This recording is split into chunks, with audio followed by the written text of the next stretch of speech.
Hello guys, polytechnic study में आप सभी का एक बार फिर से स्वागत है। मैं हूं रोहित आरब और आप लोगों के लिए एज ए प्रोमिस्ड टीडीपी का क्लास लेकर के आ गए हैं, जो कि हमारे चैप्टर नंबर 1 का क्लास होगा। चैप्टर नंबर 1 जिसका नाम है ट्रांसमिशन सिस्टम। क्या नाम है बच्चों? चैप्टर नंबर 1 का नाम है ट्रांसमिशन सिस्टम।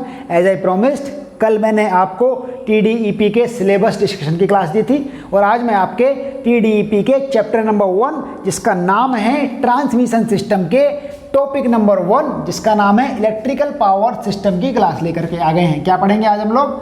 आज हम लोग चैप्टर नंबर 1 पढ़ेंगे टीडीईपी का, और उस चैप्टर का नाम आपको पता ही है बच्चों, सिलेबस डिस्कशन में आपको मैंने क्लियरली बता दिया था, ट्रांसमिशन सिस्टम। तो बच्चों यदि आपने सिलेबस डिस्कशन की क्लास नहीं देखी है तो आप वो सिलेबस डिस्कशन वाली क्लास को जरूर देख लीजिए। उसका लिंक मैंने डिस्क्रिप्शन में डाल दिया है। साथ ही साथ आपको मिलने वाले नोट्स और क्लासेस का पता लगाने का जो लिंक है वो भी मैंने डिस्क्रिप्शन में डाल दिया है। टेलीग्राम चैनल का लिंक है और साथ ही साथ एक व्हाट्सएप ग्रुप का लिंक है।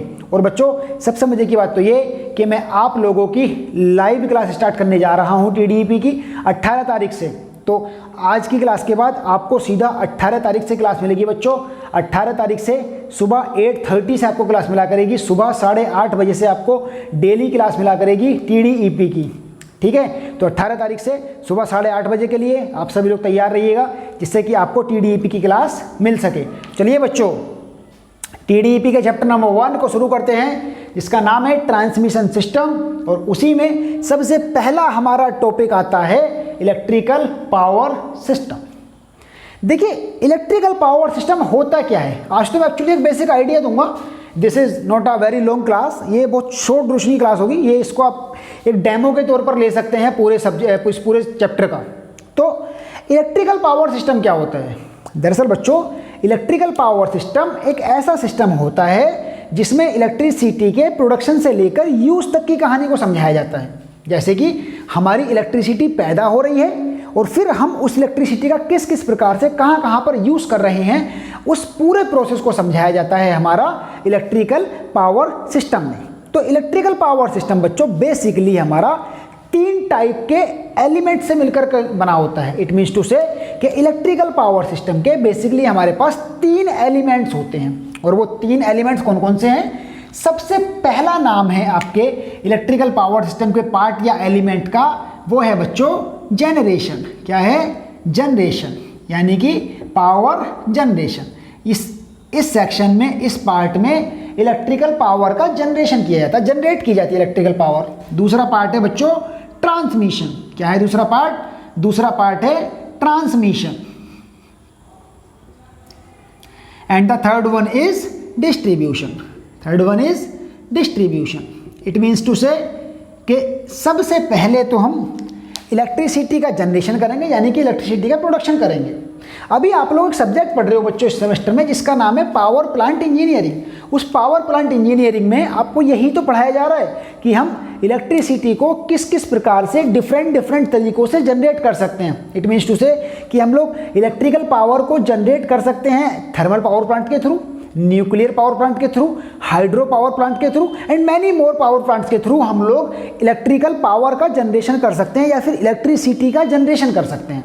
उसके बाद जब बिजली बन जाती है हमारी तो सॉरी बच्चों, जैसा कि आपको मैंने उस क्लास में बताया था कि ऐसा तो है नहीं कि बिजली यहाँ पर बनी और वहाँ पास करनी है। भैया सैकड़ों मील दूर बिजली को लेकर के जाना होता है। तो उस क्रम में हम ट्रांसमिशन सिस्टम का यूज़ करते हैं। ट्रांसमिशन का मतलब होता है कि इलेक्ट्रिकल पावर को जहाँ जनरेट हुई वहाँ से किसी दूर किसी जगह तक ट्रांसमिट कर देना कहलाता है ट्रांसमिशन। और इस ट्रांसमिशन सिस्टम में हम लोग मुख्य रूप से टावर्स का प्रयोग करते हैं। किसका? टावर्स का। टावर होते हैं बड़े बड़े, उन टावर्स से कंडक्टर्स को पास किया जाता है। उसके बाद जब बिजली इलेक्ट्रिसिटी हमारी बिजली घर यानी कि सब स्टेशन पर पहुंच जाती है तो वहां से उसको बांट दिया जाता है फीडर्स में, या फिर डिफरेंट टाइप्स में उसको आगे को पास कर दिया जाता है। तो आज मैं आपको इस तीनों प्रोसेस को एक डायग्राम के थ्रू समझा देता हूं बच्चों, जिसमें कि मैं आपको जनरेशन से लेकर के डिस्ट्रीब्यूशन तक का पूरा कॉन्सेप्ट सिखा दूंगा और आपको जो है सारी की सारी चीज़ें बच्चों क्लियर होती चली जाएंगी। तो इसको तो आपके मेरे डेमो के तौर पर लीजिएगा, ठीक है नहीं? चलिए वो डायग्राम बना लेते हैं बच्चों हम लोग। बिल्कुल देखिए डायग्राम बहुत कॉमन सा है, आप लोगों ने पक्का देखा होगा। सबसे पहले यहाँ पर हमारा जनरेशन हो गया इलेक्ट्रिसिटी का। जनरेशन होता है मोस्टली बच्चों, इलेक्ट्रिसिटी का जो जनरेशन होता है वो इंडिया में मुख्य रूप से 11 kV पर होता है। किस पर होता है? इंडिया में मुख्य रूप से 11 kV पर इलेक्ट्रिसिटी का जनरेशन होता है। 11 kV क्या होती है? 11 kV का मतलब होता है 11,000 वोल्ट। तो 11,000 वोल्ट की वोल्टेज पर इंडिया में मोस्टली पावर प्लांट में इलेक्ट्रिसिटी का जनरेशन होता है।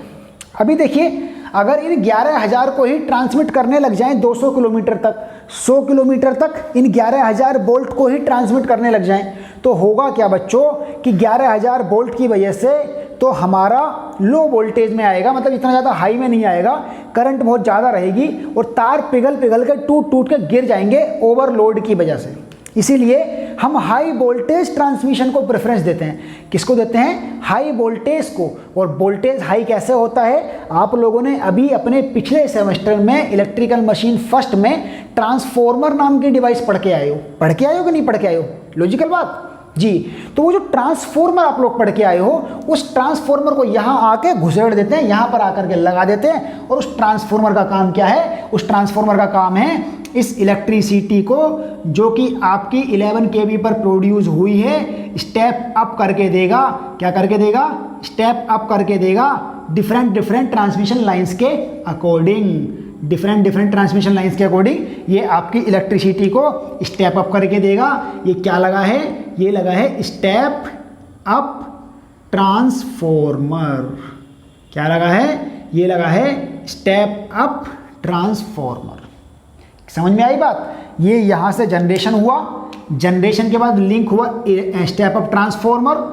स्टेप अप ट्रांसफॉर्मर हमारे इस 11 kV को 66 kV या 132 kV या फिर 400 kV में करता है स्टेप अप। अगर हम प्राइमरी ट्रांसमिशन की बात करें तो प्राइमरी ट्रांसमिशन होता है बच्चों 400 kV का। उसके बाद आती है बात हमारी सेकेंडरी ट्रांसमिशन की।